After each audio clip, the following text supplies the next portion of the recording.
Hello friends, welcome back to my channel. ভেন্ডি বা ঢ্যাঁড়সের কিন্তু মুখরোচক রেসিপি নিয়ে চলে এসেছি, যেটা কিন্তু আমি একদম বিনা জলে, মানে জল কিন্তু ব্যবহার করিনি, জল ছাড়াই খুব সুন্দর মশলা ভেন্ডি বানিয়েছি। যার জন্য লাগবে হচ্ছে ভেন্ডিটাকে ভালো করে আমি জল দিয়ে ধুয়ে এরকম ছোটো ছোটো আকারে কাট করে নিয়েছি। সাথে নিয়েছি দুটো মিডিয়াম সাইজের আলু, যেটাকেও আমি এইভাবে কাট করে নিয়েছি।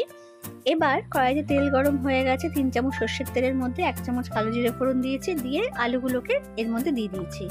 তেলের মধ্যে আলুগুলো দিয়ে আগে 2-3 মিনিট ভালো করে ভেজে নেব, তারপর আমি এর মধ্যে অ্যাড করে দেবো ভেন্ডি বা ঢ্যাঁড়স। তো দেখুন 2-3 মিনিট হয়ে গেছে, আমি এবার ভেন্ডিটা অ্যাড করে দিচ্ছি, দিয়ে ভালো করে মিক্স করে নেব। আর সাথে দিচ্ছি হলুদ গুঁড়ো দেওয়ার পরে ভালো করে আবারও একটু মিশিয়ে নেব। মিশিয়ে 2-3 মিনিট কিন্তু আবারও একটু ভালো করে ভেজে নেব। এবার দিচ্ছি স্বাদ মতো লবণটা দিয়ে আবারও কিন্তু নাড়াচাড়া করে নেব।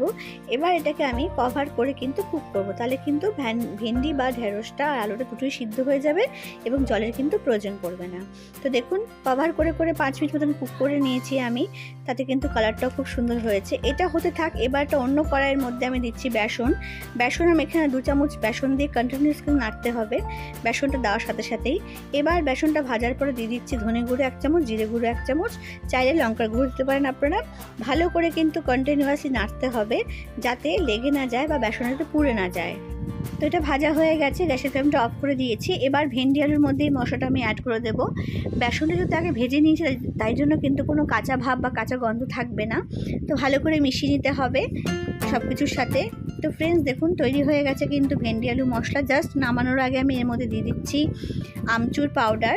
আমচুর পাউডার হলে কিন্তু অবশ্যই আপনারা লেবুর রস ব্যবহার করতে পারেন। আর দিচ্ছি গোলমরিচ গুঁড়ো 1 চামচ, যেহেতু কোনো লঙ্কা ব্যবহার করিনি আমি, চাইলে আপনারা লঙ্কাটাও ব্যবহার করতে পারেন। আর নামানোর আগে দিচ্ছি কসুরি মেথি।